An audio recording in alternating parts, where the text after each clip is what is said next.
స్తుతి ఆరాధన చేసినాం కదా. స్తుతి ఆరాధనలో మనం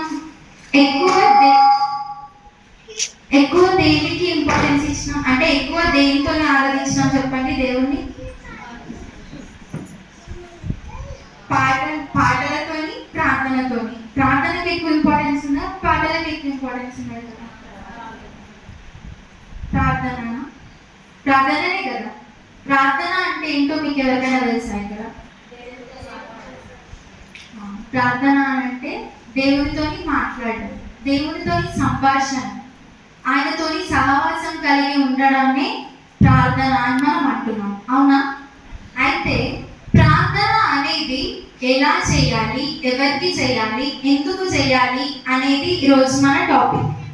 ఎవరైనా నోట్స్ తీసుకునే వాళ్ళంటే రాసుకోండి. ఈరోజు మన అంశం వచ్చేసి ఏంటంటే ప్రార్థన ఎలా చేయాలి, ఎవరికి చేయాలి, ఎందుకు చేయాలి. మీ అందరికీ తెలిసే ఉంటుంది, కానీ దానికి ఇంకొంచెం అడిషనల్గా ఎక్కువగా నేను చెప్పాలనుకుంటున్నాను అనమాట. అయితే ప్రార్థన అనేది సంభాషణ అన్నాం కదా. ఎవరితోని ఎవరికి సంభాషణ అని అంటే దేవునితోని మనకు, అంటే దేవునితోని దేవుడు మనల్ని చేసిండుగా, దేవుడు సృష్టించిన మనుషులకి మధ్య ఉండే సంభాషణ లేదా సహవాసాన్ని మనం ప్రార్థన అంటాం. అయితే ఇక్కడ దేవుడు అనగా ఎవరు? దేవుడు అని అంటే సృష్టించిన వాడు, ఇంకా తండ్రి, కుమారుడు, పరిశుద్ధాత్మ. మేము త్రియేక దేవుడు అని అంటాం కదా. మనం తండ్రి, కుమార, పరిశుద్ధాత్మ కలిస్తేనే దేవుడు. తండ్రి ఒక్కడే దేవుడు కాదు, కుమారుడు ఒక్కడే దేవుడు కాదు, పరిశుద్ధాత్మ ఒక్కటే దేవుడు కాదు. ముగ్గురు త్రియేక దేవుడు కలిస్తేనే దేవుడు. కాబట్టి అయితే తండ్రికి మాత్రమే ప్రార్థించాలా మనం, లేకపోతే కుమారునికి ప్రార్థించాలా, పరిశుద్ధాత్మకి ప్రార్థించాలా? తండ్రి, కుమార, పరిశుద్ధాత్మకి ప్రార్థించాలి, త్రియేక దేవునికి ప్రార్థించాలి. అయితే తండ్రి అని అంటే ఏంటి అని అంటే తండ్రి చిత్తము, తండ్రి యొక్క చిత్తము, కుమారుని యొక్క వాక్కు, పరిశుద్ధాత్మ యొక్క కార్యము కలిస్తేనే ప్రార్థనకి మనకు జవాబు వస్తుంది. తండ్రి యొక్క చిత్తము, కుమారుని వాక్కు, పరిశుద్ధాత్మ యొక్క కార్యము కలిస్తే అది దేవుడు ఆలకిస్తే మనకి జవాబు వస్తుంది. చేసిన ప్రతి ప్రార్థనకి జవాబు రావాలని ఉందా? చేసిన ప్రతి ప్రార్థనకి జవాబు రావాలని ఉందా? మన విశ్వాసాన్ని బట్టి ఉంటుంది. ఇంకా మరి బైబిల్లో ఎందుకు మీరు నా నామమున ఏం అడిగినా ఇస్తానన్నాడు దేవుడు? కానీ కొన్నిటికి ఆన్సర్స్ రావు మనకి. కొన్నిటికి మాత్రమే దేవుడు ఉత్తరాన్ని దయచేస్తాడు, జవాబిస్తాడు. కానీ కొన్నిటికి మాత్రం ఎన్ని రోజుల నుంచి ప్రేయర్ చేసినా కూడా మనకి జవాబు రాదు, ఉత్తరం రాదు. ఎందుకు? మరి ఎందుకు అన్ని అడిగితే ఇస్తా అన్నాడు?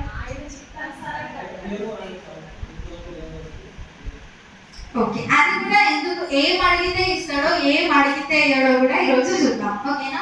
అయితే ఈరోజు మన ఫస్ట్ టాపిక్ ఏంటంటే ప్రార్థన ఎలా చేయాలి అని అనుకున్నాం కదా.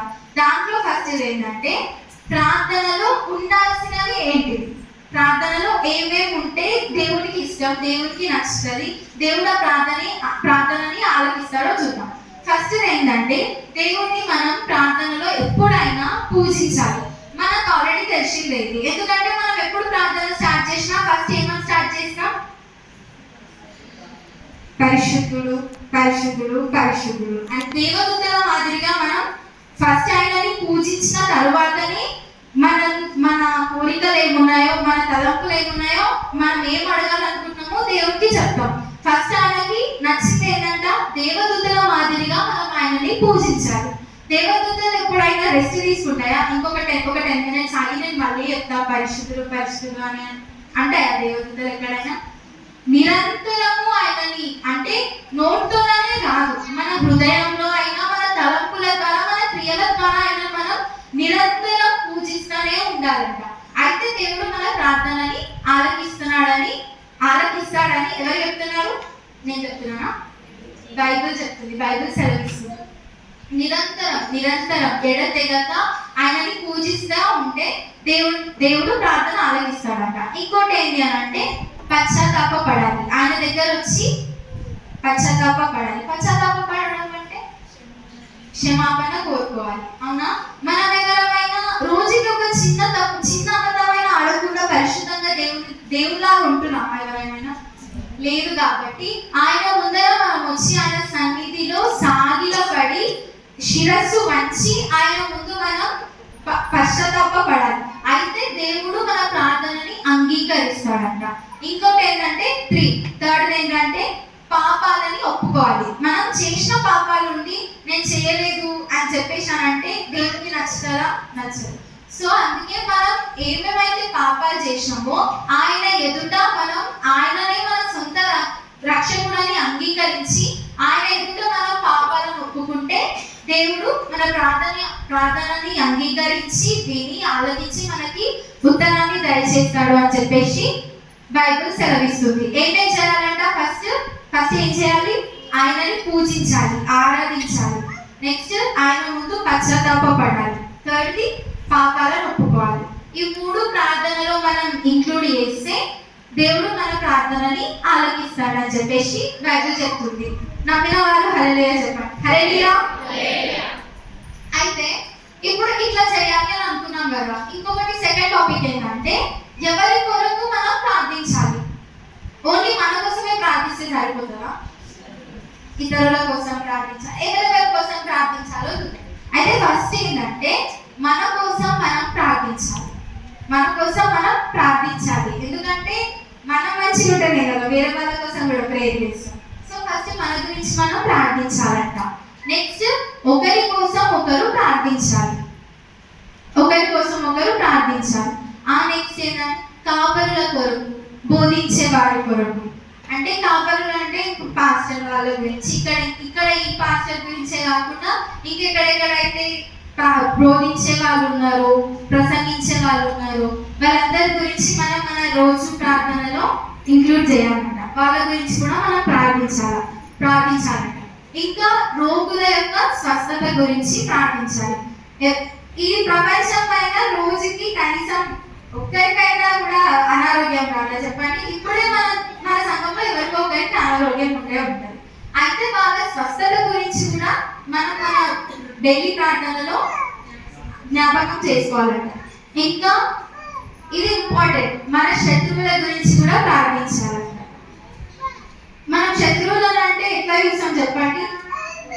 కోపంగా చూస్తాం, మాట్లాడడం, పక్కన నుంచి పోయినా అసలు పట్టించుకోం. కానీ దేవుడు అట్లా చేశాడా? దేవుడికి మనం అందరం పిల్లలమే. మనకి శత్రుత్వాలు ఉండొచ్చు, కానీ దేవుడికి మనం అందరం బిడ్డలమేనా? ప్రతి ఒక్కరూ బిడ్డలే. అలాగని దేవుడు నన్ను ఒకలాగా మిమ్మల్ని ఒకలాగా ప్రేమిస్తున్నాడా? అందరిని ఒకలాగానే ప్రేమిస్తున్నాడు. మార్పు లేని దేవుడు. అవునా? మనం ప్రేయర్ చేస్తాం కదా, మార్పు లేని దేవుడు, నిన్న నేడు నిరంతరం ఏకరీతిగా ఉంటున్న దేవుడు అని. అట్లానే మనం కూడా దేవుని మాదిరిగా అందరినీ ఇంక్లూడ్ చేసి అందరి కోసం దాంట్లో కూడా మన శత్రువులు ఉంటారు. అందరూ అన్నప్పుడు దాంట్లో మన శత్రువులు కూడా ఉంటారు కదా. అట్లా మన శత్రువుల గురించి కూడా ప్రార్థించాలి అని మనకి బైబిల్ సెలవిస్తుంది. ఇంకా మనుష్యుల కొరకు అనంటే జస్ట్ తెలిసిన వాళ్ళ గురించి, ఒకరి కోసం ఒకరికి అనంటే మన సంఘంలో ఉన్న వాళ్ళ గురించే మనకు తెలుస్తుంది. ఇంకా తెలియని వాళ్ళ గురించి ఎవరు చేస్తారు? అందుకే ప్రపంచంలో భూమి పైన ఉంటున్న ప్రతి ఒక్క జీవి గురించి, ప్రతి ఒక్క మనుషుని గురించి, ప్రతి ఒక్కరి గురించి మనం మన ప్రార్థనలో జ్ఞాపకం చేసుకోవాలంట. ఇంకా చేస్తున్నాం కదా, మరి ఎప్పుడెప్పుడు ప్రార్థించాలి? ఎడతెగక ఎప్పుడు ప్రార్థించాలని ఇంతకుముందు మనం చదువుకున్నాం కదా. ఏది? కీర్తనలు 55:17 వచ్చిన ఒకసారి చదవండి మళ్ళీ. సాయంకాలమున, ఉదయమున, మధ్యాహ్నమున నేను ధ్యానించుచు మొరపెట్టుకొందును, ఆయన నా ప్రార్థన ఆలకించును. అయితే ఇక్కడ ఏమనుంది అనంటే ఫస్ట్ మనం ఎప్పుడు ప్రార్థించాలి అనంటే తెల్లవారుజామున లేచి ప్రార్థించాలంట. అది ఎక్కడ ఉంది అనంటే మార్కు సువార్త 1వ అధ్యాయము 35వ వచనం. మార్కు 1:35. ఆయన పెందలగడనే లేచి ఇంకను చాలా చీకటి ఉండగానే బయలుదేరి అరణ్య ప్రదేశమునకు వెళ్ళి అక్కడ ప్రార్థన చేయించుకున్నాను. ఆయన పెందల గడనే లేచి, పెందల గడనే అని అంటే ఇంకా చాలా చీకటి ఉన్నప్పుడే, ఇంకా అంటే మార్నింగ్ కి అయ్యే నైట్ అయిపోతున్న టైంలో మార్నింగ్ స్టార్ట్ అయ్యే టైంకి మిడిల్లో ఉంటుంది చూసినారా, అంటే ఇంకా సూర్యుడు రాడు, ఉదయం కాదు, అట్లానే చీకటి కూడా ఉండదు, అంటే 4, 5 ఆ టైంలో లేచి, అంటే తెల్లవారుజామున లేచి ప్రార్థించాలి. ప్రార్థిస్తే మనకి ప్రత్యుత్తరం దేవుడు ఇస్తాడు అని చెప్పేసి మార్కు సువార్తలో రాస్తుంది. అయితే తెల్లవారుజామున లేవగానే మనం చేసే రొటీన్ పనులేంటి? ఫస్ట్ లేవగానే ఈ మధ్యలో చూసేదైతే ఫస్ట్ లేవగానే మనం ఫోన్లో ఏమేమి మెసేజెస్ వచ్చినాయి, ఏం వచ్చినాయి అవే చూసుకుంటాం. కానీ ఎవరికైనా ప్రార్థించాలి అని చెప్పేసి అంటే ఫస్ట్ గుర్తు రాదు కదా, అందుకే తెల్లవారుజామున లేచి ప్రార్థించాలి. ప్రార్థిస్తే దేవుడు మనకి ఉత్తరాన్ని ఇస్తాడంట. అయితే తెల్లవారుజామున ఒకసారి ప్రార్థిస్తే సరిపోతారా? అయితే ఇంకెప్పుడు చేయాలో చూద్దాం. ఇంతకుముందే చూసినాం కదా కీర్తనలు 55:17. సాయంకాలమున, ఉదయమున, మధ్యాహ్నమున నేను ధ్యానిస్తూ వరపెట్టుకొందును, ఆయన నా ప్రార్థన ఆలకించును. ఇక్కడ సాయంకాలమున, ఉదయమున, మధ్యాహ్నమున అంటే మనం డైలీ 3 times తింటాం, అవునా? 3 పూటలు తింటాం. కొంతమంది స్కిప్ చేశారు, నాకు తెలియదు. కానీ బేసిక్ గా అయితే అంటే నార్మల్ గా మనం 3 సార్లు తింటాం కదా, అట్లా మనం ఎలా అయితే తింటున్నామో తినేటప్పుడు చేసే ప్రార్థన వేరు, మన అవసరతల కోసం ప్రార్థించే ప్రార్థన వేరు, ఎవరి కోసమైనా ప్రార్థించే ప్రార్థన వేరు. వాటన్నిటినీ కౌంట్ చేయకుండా దేవుడు మాత్రం మనకు సెలవిచ్చిన ప్రార్థన ఎప్పుడెప్పుడు చేయమంటున్నాడు? ఉదయమున, మధ్యాహ్నమున, సాయంకాలమున. ఇవన్నీ జస్ట్ దేవుడు మనకు సెలవిచ్చినప్పుడు మాత్రమే ఆయనతోని మాట్లాడడానికి. కానీ దీంట్లోనే మనం తినేది, ఎవరి కోసమైనా రోగుల కొరకు ప్రార్థించేది, శత్రువుల కొరకు ప్రార్థించేది, వీటన్నిటిని మనం దీంట్లో ఇంక్లూడ్ చేయొచ్చా? చేయదు. జస్ట్ ఆయనని మనం ప్రార్థించి పూజించడానికి, ఆయనతోని మాట్లాడడానికి, ఆయనతోని మనకి సంభాషణ ఉండడానికి మాత్రమే మనం ప్రార్థించే టైమింగ్స్ ఇది. ఎప్పుడు? ఉదయం, సాయంత్రం, మధ్యాహ్నం. ఈ 3 సార్లు ప్రార్థన చేస్తే ఆయన మనతోని తప్పకుండా మాట్లాడతారంట. అయితే ఉదయమున 3 గంటలకి, కరెక్ట్ 3 o'clock దేవుడు అంటే ప్రార్థిస్తే ఆయన మనకి ఉత్తరం దయచేస్తాడు అని బైబిల్ సెలవిస్తుంది. కానీ మనం 3 o'clock ఏం చేస్తూ ఉంటాం? ప్రతిరోజు డీప్స్ ఘోరంగా, అవునా? తప్పేమైనా చెప్తున్నానా? ఆ టైంకి అసలు ఎవరైనా లేస్తామా? కనీసం ఆ ఆలోచన అయినా వస్తుందా 3 గంటలకు లేచి మనం ప్రార్థించాలి అని? అయితే అది దేవదూతలు ఉండే టైం అంట. అంటే నేను నిన్న చూసిన అనమాట, 3 o'clock దేవదూతలు కిందికి వచ్చి చూస్తూ ఉంటాయంట, ఎవరైనా ప్రార్థిస్తున్నారా, ఎవరైనా దేవునితో మాట్లాడడానికి ఆశపడుతున్నారా. అయితే ఆ దీవెన చేయడానికి ఆ టైంలో తిరుగుతూ ఉంటారంట. అయితే ఆ టైంలో అందరు నిద్రపోతూ ఉంటారు కదా ఎట్లయినా. అయితే ఆ టైంకి లేచి ప్రార్థిస్తే ఆయన విని ఆ దేవదూతల ద్వారా మనం అడిగింది ఆయన దేవదూతలు వెళ్ళి మళ్ళీ దేవుడికి చెప్తాయి కదా, ఏం చేస్తున్నారు, ఎట్లా ప్రార్థిస్తున్నారు, ఏం చేస్తున్నారు. అయితే ఆయన ద్వారా, దేవదూతల ద్వారా ఆయన మనకి దీవెనలని, ఉత్తరాన్ని పంపిస్తాడంట ఆ టైంలో ప్రార్థిస్తే. అందుకే ఉదయంలో 3 గంటలకి పెద్దల గడనే లేచి ప్రార్థించడం వలన దేవుడు మనకి ఉత్తరాన్ని దయచేస్తాడు అని చెప్పేసి ఉంది అక్కడ. అయితే ఇది నిజమని నమ్మిన వాళ్ళు హల్లెలూయా చెప్పండి. హల్లెలూయా. అయితే సాయంకాలం కూడా ప్రార్థించాలి కదా. మరి సాయంకాలం ఎప్పుడు ప్రార్థించాలి? సాయంకాలం ఎప్పుడు ప్రార్థించాలి అని అంటే సూర్యుడు వెళ్ళిపోయే టైంకి రాత్రి కాగముందు, మళ్ళీ 5 o'clock ఆ టైంలో ప్రార్థిస్తే దేవుడు వింటాడంట. అంటే మనం ముమ్మారు ప్రార్థించాలి అని చెప్పేసి బైబిల్లో చదువుకుంటాం కదా. అట్లనే ఉదయం, సాయంత్రం, మధ్యాహ్నం ప్రే చేస్తే దేవుడు వింటాడు అని చెప్పేసి సెలవిస్తున్నాం అనమాట. ఇంకా మధ్యరాత్రి కూడా ప్రార్థించాలంట. మధ్యరాత్రి 3 గంటలకు కాదు, మళ్ళీ మధ్యరాత్రి ఇక్కడ ప్రార్థించాలని ఎట్లా రాస్తున్నాను అంటే అపోస్తలుల కార్యములు 16వ అధ్యాయము 25వ వచనం. అపోస్తలుల కార్యములు 16:25. అయితే మధ్యరాత్రి వేళ పౌలును శీలయు దేవునికి ప్రార్థించుచు కీర్తనలు పాడుచుండి ఖైదీలు వినుచు. అయితే ఎవరెవరు ఇక్కడ ప్రార్థిస్తున్నారంట? మధ్యరాత్రి పౌలు, శీల. ఎట్లా ప్రార్థిస్తున్నారంట? నార్మల్ గా లేచి మోకరించి ప్రభువా నాకు ఇది, ప్రభువా నాకు అది అంటున్నారంట? లేదు, కీర్తనలు పాడుచు దేవునికి స్తుతిస్తున్నారంట, దేవునికి ప్రార్థిస్తున్నారంట. మనం కూడా ప్రార్థించే ముందు ఇక్కడ అంటే నార్మల్ గా మందిరంలో అయితే పాటలు పాడతారు, వాయిద్యాలు వాయిస్తారు, తర్వాత ప్రేయర్ చేస్తారు, అది యాజ్ యూజువల్. కానీ మనం ఇంట్లో ఎప్పుడైనా పాటలు పాడి ప్రార్థిస్తున్నారు ఎవరైనా? నార్మల్ గా ప్రేయర్ చేసుకుంటాం. కానీ ఇక్కడ మనకి ఏం సెలవిస్తున్నారు అంటే మధ్యరాత్రి వేళ కీర్తనలు పాడుచు ప్రార్థించాలంట. అంటే ఎవరైనా చేశారా? పిచ్చిపట్టింది అనుకుంటాం మనం బయట ఎవరైనా వింటే, మన ఇంటి బయట వింటే మధ్యరాత్రి లేచి పాటలు పాడుకుంటా ప్రే చేసి. కానీ బైబిల్ సెలవిస్తున్న ప్రకారం మధ్యరాత్రి కీర్తనలు పాడుచు ప్రార్థించాలంట దేవునికి. ఈ 4 times మనం చేస్తే దేవుడు మన ప్రార్థన ఆలకిస్తాడంట.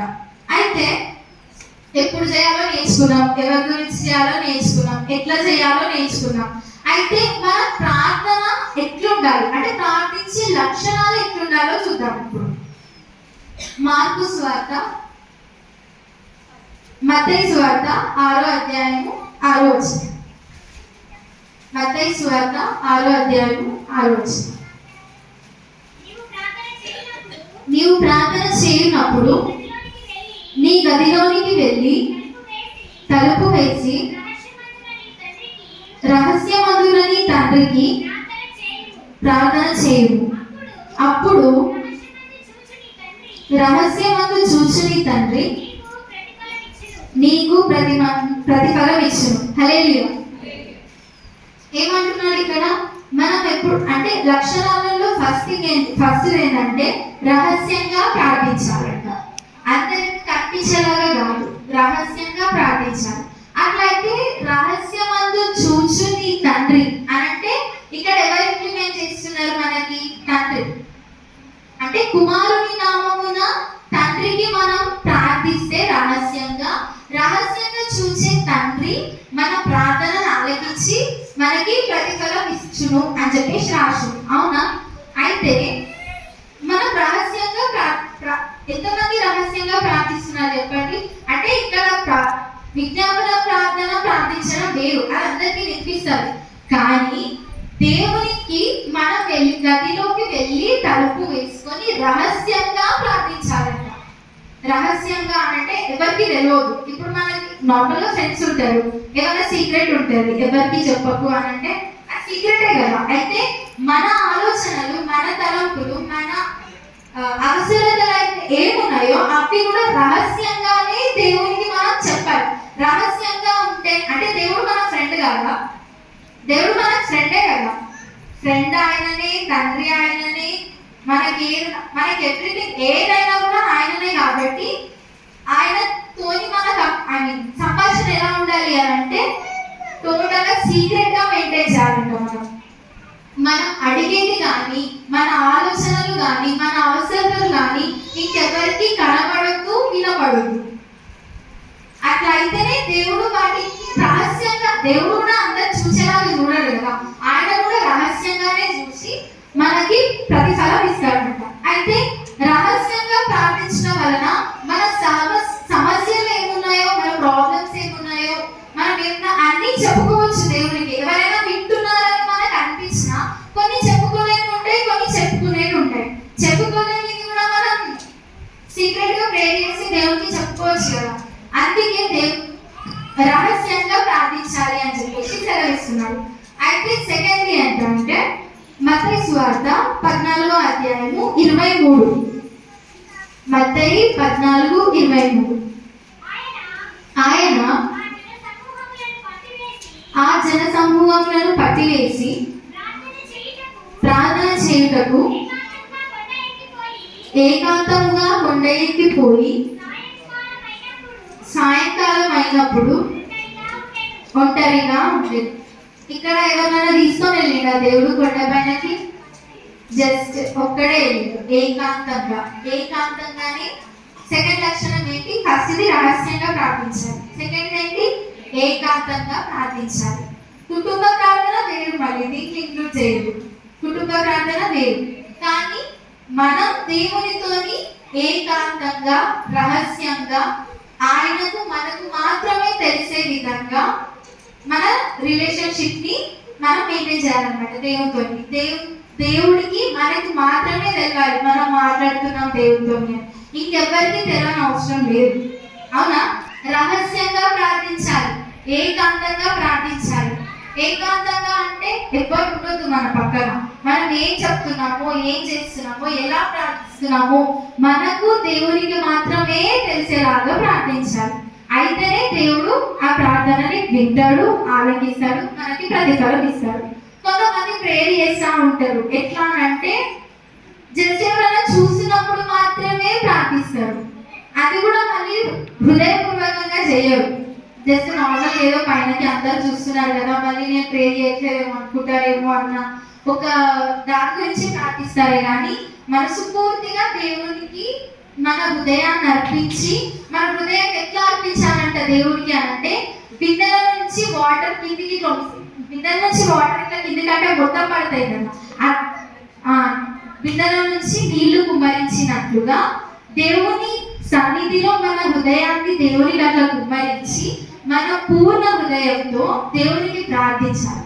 అయితేనే దేవుడు మన ప్రార్థనని ఆలకిస్తాడు. ఇంకా థర్డ్ ఏంటంటే మార్కు సువార్త 11వ అధ్యాయము 24వ వచనం. మిమ్మల్ని చదివించాలని కాదు, ప్రూఫ్ కోసం చూపిస్తున్నాయి ఇవన్నీ.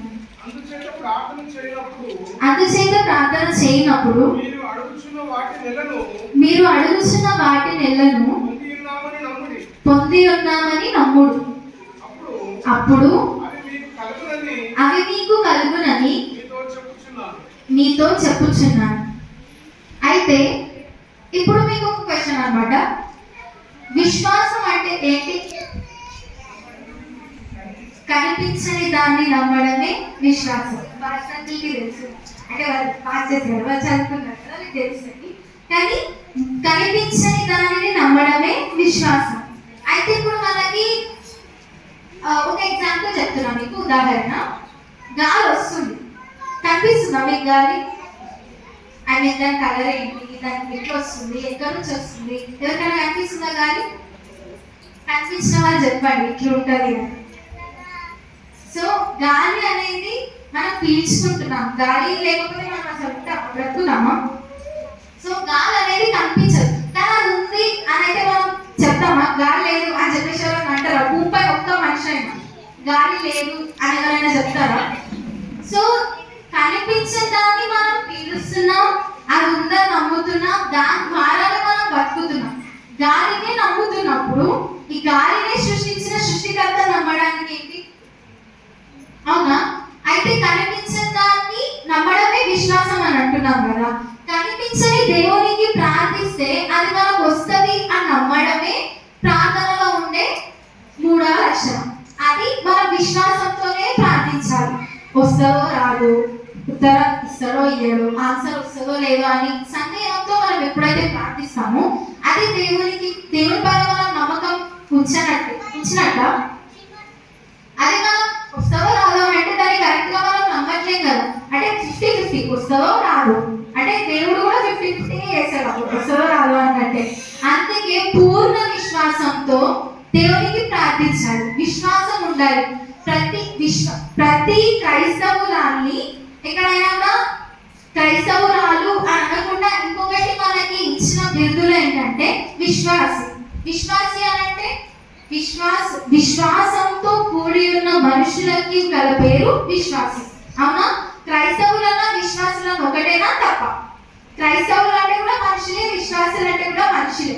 కానీ వీళ్ళిద్దరికి ఉన్న డిఫరెన్స్ ఏంటంటే దేవుడిని అంటే జీసస్ ని నమ్మే ఈ సొసైటీలో ఉన్నది చెప్తున్నాను నేను. సమాజంలో ఏముంది అంటే జీసస్ ని నమ్మే వాళ్ళు క్రైస్తవులు, కానీ ఇక్కడ బైబిల్ పరంగా ఏంటంటే నమ్మే వాళ్ళు నమ్మని వాళ్ళు క్రిస్టియన్స్ అంటే క్రిస్టియన్స్ అంతే. కానీ దేవుడు నాకు దయచేస్తాడు, నేను ఏది అడిగితే అది ఇస్తాడు అని మనం గట్టిగా నమ్ముతాం కదా, ఆ నమ్మే మనుషులనే విశ్వాసులు అని అంటూ ఉంటాం. అయితే విశ్వాసం అంటే ఆవగించంత విశ్వాసం ఉన్నా దేవుడు చాలు అని అంటాడు. కానీ అదే విశ్వాసం కొంచెం ఉండి కొంచెం లేకుండా అల్ప విశ్వాసంతో ప్రార్థిస్తే దేవుడు దాన్ని మనకు దయచేస్తారా? అల్ప విశ్వాసంతో ప్రార్థిస్తే అసలు మన ప్రార్థన దేవుడు ఆలకిస్తారా? ఎప్పటికీ ఆలకించడు. అందుకే విశ్వాసంతో, పూర్ణ విశ్వాసంతో, అవగించంత విశ్వాసం ఉన్నా చాలు దానికి. అట్లా దేవుడికి విశ్వాసంతో ప్రార్థిస్తే ఖచ్చితంగా ఆయన మనకి ప్రతిఫలం దయచేస్తారని నమ్మిన వాళ్ళు, ఇప్పుడు నమ్మిన వాళ్ళు హల్లెలూయా. కొంచెమే నమ్ముతున్నారా? డల్లుగా వస్తుంది. హల్లెలూయా హల్లెలూయా. ఇంకా లూకా సువార్త 21:36. లూకా సువార్త 21:36. కాబట్టి మీరు జరగబోవు వీటిని తప్పించుకొని మనుష్య కుమారుని ఎదుట నిలువబడుటకు శక్తి గల వారగినట్లు ఎల్లప్పుడూ ప్రార్థన చేయించు మెలకువగా ఉండుడని చెప్పు. అయితే ఇక్కడ ఫోర్త్ ఏంటంటే మెలకువగా ఉండి ప్రార్థించాలంట.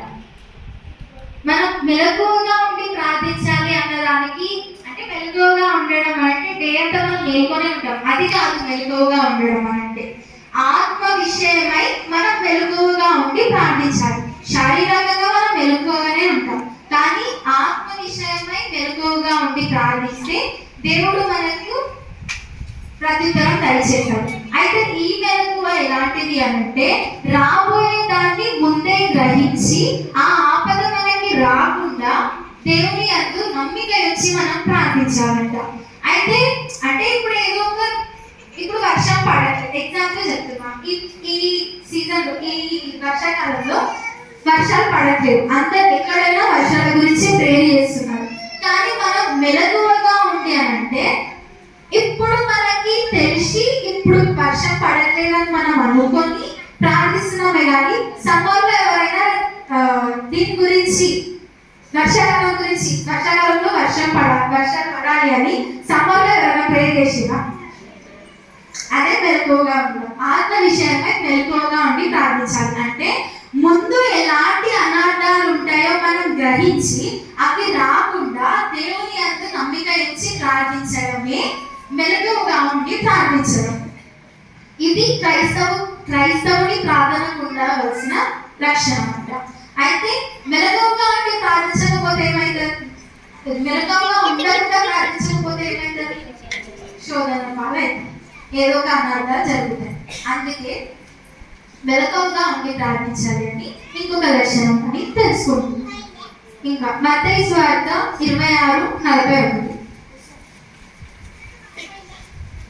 మత్తయి సువార్త 26:41. మీరు శోధనలో ప్రవేశించకుండానట్లు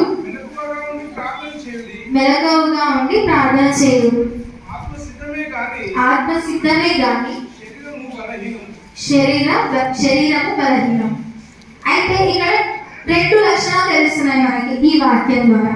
ఏంటి అనంటే శోధనలో ప్రవేశించకుండానట్లు ప్రార్థించాలి. ఇంకొకటి ఆత్మ అంటే లోపల మనం ప్రార్థించాలి అని అనుకుంటాం, కానీ శరీరం మనకి సహకరిస్తుందా? సహకరించదు. ఇప్పుడేం చేస్తాంలే, నైట్ పడుకునేటప్పుడు చేద్దాం, ఇప్పుడేం చేస్తాంలే, పొద్దున్న లేచినాక చేద్దాం అని దాన్ని డిలే చేసుకుంటూ వస్తాం, దాన్ని పట్టించుకోమన్నమాట. అంటే మనం లోపల చేయాలని ఉంటుంది, కానీ శారీరకంగా మనకి ఆ ఓపిక లేనందువలన మనం ప్రార్థించలేకపోతాం. అందుకే శోధనలో ప్రవేశించకుండానట్లు అంటే సాధారణని ఎన్నో రకంగా శోధిస్తూ ఉంటాడు. సాధారణంగా క్రైస్తవులను చూసి సరేలే ప్రేర్ చేసుకున్నామని మనకు ఒక ఆలోచన వచ్చినప్పుడు సరే వదిలేద్దాం, ప్రేర్ చేసుకుంటానంటే అనుకుంటారా? లేదు. మనకి ఎలాంటివైతే ఎన్ని ఆటంకాలు ఎన్ని ఇబ్బందులు వచ్చినా మనం ప్రార్థించడం మరవాలా? మరొకూడదు. అయితే యోగు యోగు ఎగ్జాంపుల్ తీసుకుందాం. యోగు ఆయనకి కలిగిందంతా వెళ్ళిపోయినా, ఆయనకి మొత్తం వ్యాధి వచ్చిన అది కుండల పెంకులతోని ఆయన గోకుండా ఉంటాడు కదా. అయితే అప్పుడు కూడా దేవునికి హృదయంలో ఆయన ప్రార్థిస్తాడు. వాళ్ళ వారి వచ్చి చెప్తారు కనీసం ద్వేషించి నీ ప్రాణాన్ని అయినా విడిచిపెట్టు అని. కానీ ఆయన ప్రార్థన మారినడా? లేదు. అలాగుననే మనం శోధన అంటే సాతాను ఎన్ని రకాలుగా మనల్ని శోధించినా ఆ శోధనల బారిలో పడకుండానట్లు మన శరీరాన్ని కూడా మనం ప్రిపేర్ చేసుకొని దాంట్లో కూడా ఆ శక్తిని మనం కలిగి ఉండి దేవునికి ప్రార్థించాలంట. అయితే అప్పుడు మనం సాతాను శోధనని చేసిన వారం అవుతాం. అప్పుడే మనకి విశ్వాసం ఉంది, విశ్వాసము అని చెప్పేసి దేవుడు మనల్ని గుర్తించి మన ప్రార్థనను ఆలకించి ఆయన ఉత్తరాన్ని దయచేస్తాడు అని నమ్మిన వాళ్ళు హల్లెలూయా చెప్పండి. అయితే శరీరం ఆత్మ సిద్ధంగా ఉండి శరీరాన్ని కూడా సిద్ధపరచుకునేలాగున శోధనలు జయించకుండానట్లు సాతాను శోధనని కూడా మనం అధిగమించి దేవునికి ప్రార్థించాలి అని చెప్పేసి చెప్తున్నారు ఇక్కడ. ఈ దాంట్లో 2 లక్షణాలు ఉన్నాయని చెప్పినా కదా. ఒకటి ఏంటిది? శోధనలో పడకుండానట్లు, ఇంకొకటి శరీరం సిద్ధంగా ఉండాలి. మీరు వింటున్నారా? అసలు వింటున్నారు కదా. విన్న వాళ్ళు వినకాలు హల్లెలూయా చెప్పారు. అలాంటివన్నీ ఉన్నారు. నెక్స్ట్ 1 తెస్సలోనికీయులకు 5:17.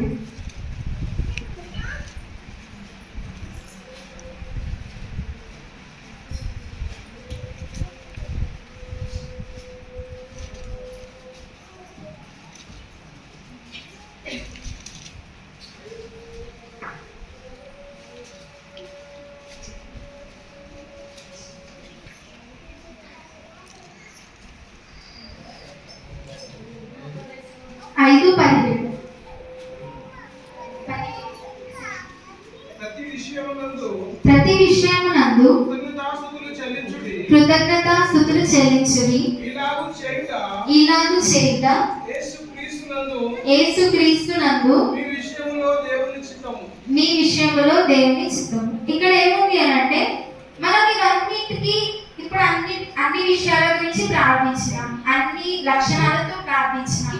అయితే మనం అడిగిన దాని గురించి అడిగింది దేవుడు మనకు దయచేసింది. అయితే ఇప్పుడు ఆయన చేసిన మేలుని మర్చిపోయి మళ్ళీ ప్రార్థించకుండా ఉంటామా? లేదు, అట్లా ఎప్పుడు చేయదు. అయితే ఆయన మనకి కలిగించిన దాని విషయమై, కలిగించిన దాని నిమిత్తమై మనం ఆయనకి కృతజ్ఞతాస్తుతులు చెల్లించుకుంటూ మళ్ళీ ఏం చేయాలి? ప్రార్థన చేయాలి. అసలు క్రైస్తవునికి ఉండవలసిన మొదటి లక్షణం ఏంటి అంటే ఎడతెగక ప్రార్థించడం.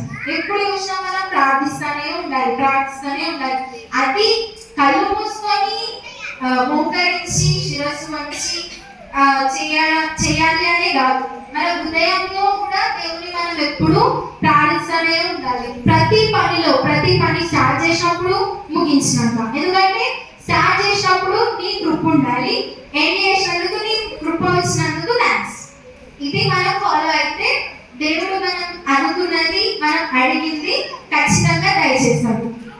అయితే ఆయన చేసిన మేళ్లలో దేనిని మనం మర్చిపోకుండా ఉన్నట్లు మనం ఆయనకి తెలిపే విధానం ఏంటి అని అంటే, ఇప్పుడు మనం ఒక ఎగ్జాంపుల్ చెప్తున్నా. నా ఫ్రెండ్ ఉంది, నాకు పెన్ కావాలి, ఆమె దగ్గర నేను పెన్ తీసుకున్నా. అప్పుడు నేను వెంటనే ఏం చెప్తాను? థ్యాంక్స్ చెప్తాను. అది అందరికీ తెలిసింది. అలా అంటే మనకి చిన్న హెల్ప్ చేసిన ఫ్రెండ్కి మనం థ్యాంక్స్ చెప్పినప్పుడు మనకి ఎంత బాధ ఉన్నా, ఎన్ని సమస్యలు వచ్చినా, ఎంత దుఃఖం ఉన్నా మనం ఫస్ట్ చెప్పేది ఎవరికి? ప్రార్థించేది ఎవరికి? దేవుడికి. ఆ బాధని, సమస్యలని తీర్చిన దేవునికి థ్యాంక్స్ చెప్పకపోతే అసలు మనం అంటే క్రైస్తవులమేనా? వచ్చిన అయితే ప్రతి విషయంలో, ప్రతి మేలు నిమిత్తము మనం ఆయనని మర్చిపోకుండా, ఆయన దయచేసిన దాన్ని మర్చిపోకుండా ఆయనకి కృతజ్ఞతాస్తుతులు చెల్లిస్తూ మళ్ళీ ఏం చేయాలి? ప్రార్థించాలి. మళ్ళీ ఏం చేయాలి? గట్టిగా మళ్ళీ ప్రార్థించాలంట. అయితే యెషయా గ్రంథము 38వ అధ్యాయము 5వ వచనం. ఇది లాస్ట్ లక్షణం. ఇంకా నీవు తిరిగి హిజ్కియా యొద్దకు పోయి అతనితో ఇట్లను, నీ పితరుడైన దావీదునకు దేవుడైన యెహోవా నీకు సెలవిచ్చినదేమనగా, నీవు కన్నీళ్లు విడిచుట చూచితిని, నీ ప్రార్థన నేను అంగీకరించి ఉన్నాను. హల్లెలూయా. ఇక్కడ ఏముంది? లాస్ట్ లక్షణం ఏంటిది? కన్నీళ్లు విడుచుచు ప్రార్థించాలంట. అంటే ప్రతిసారి కన్నీళ్లు విడుచుచు ప్రార్థించడం కాదు.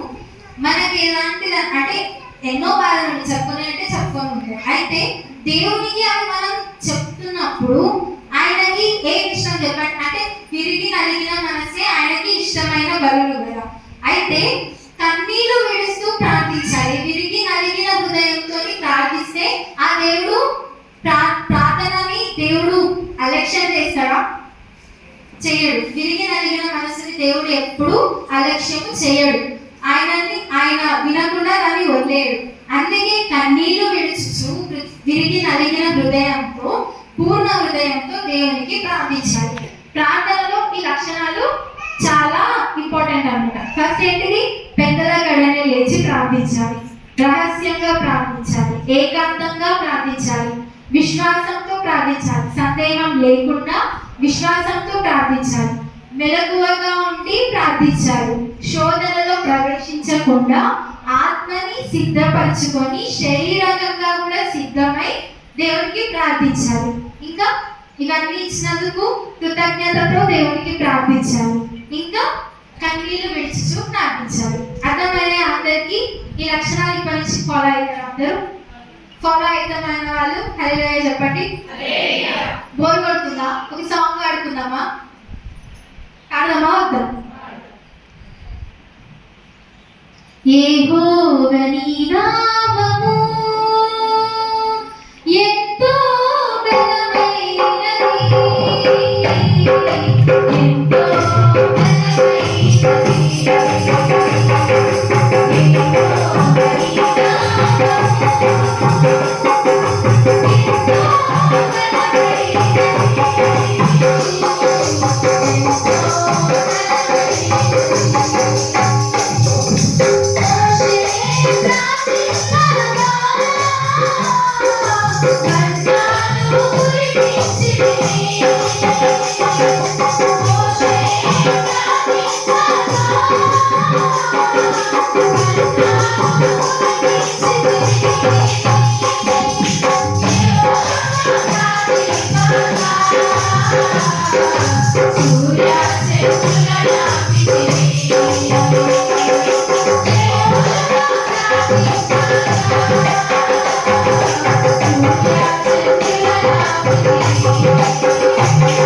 మోషే ప్రార్థించగా ఏమైంది? మన్నాను కురిపించిండు. యెహోషువ ప్రార్థింపగా చూసినారా ప్రార్థనకి ఎంత బలం ఉందో, ఎంత పవర్ ఉందో, ఎంత కెపాసిటీ ఉందో. ఒక ప్రార్థనతోనే ఏమైంది? మనం ఇప్పుడు విశ్వాసంతో ప్రార్థిస్తే సూర్యచంద్రులను కూడా మనం ఆపగలుగుతామంట.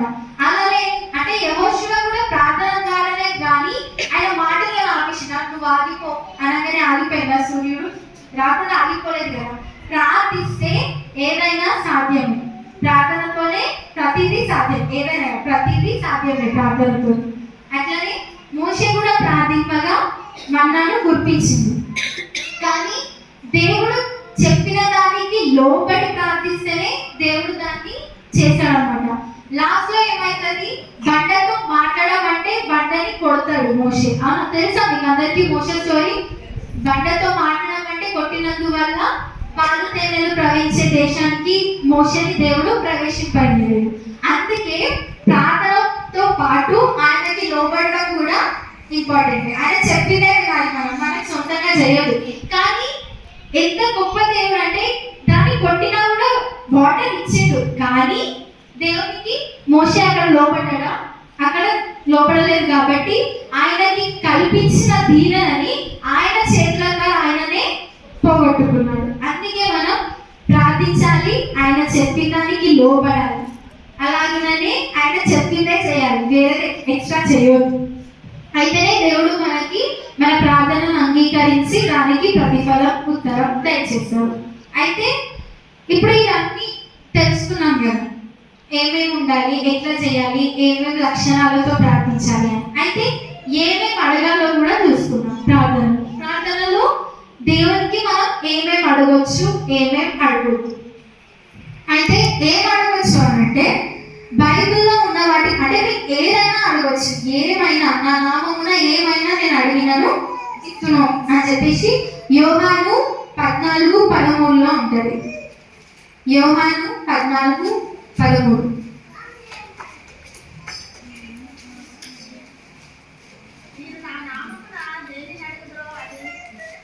మీరు నా నామమున ఏది అడుగుదురో అది తండ్రి కుమారుని యందు మహిమపరచబడుటకై దానిని చేతురు. ఇక్కడ చేస్తా అంటున్నా, చెయ్య అంటున్నా. నా నామమున ఏది అడిగినను దాన్ని కుమారుని గణపరచకై చేస్తా అని చెప్పేసి అన్నాడు. ఫస్ట్ మనం చెప్పినా కదా నేను మీకు, తండ్రి వాక్కు కుమారుని చెప్పండి.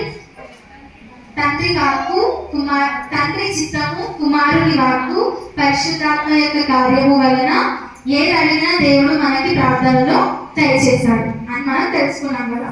అయితే ఏదైనా అడగచ్చు, ఏదైనా అడిగినా దేవుడు మనకి ఇస్తాడు. ఇక్కడ కొంతమంది బైబిల్లో కొంతమంది చాలా మంది ప్రార్థన పనులు ఉన్నారు. అయితే ఏం అడిగితే దేవుడు దయచేసిందో కొంతమంది మాత్రమే మనం చూద్దాం.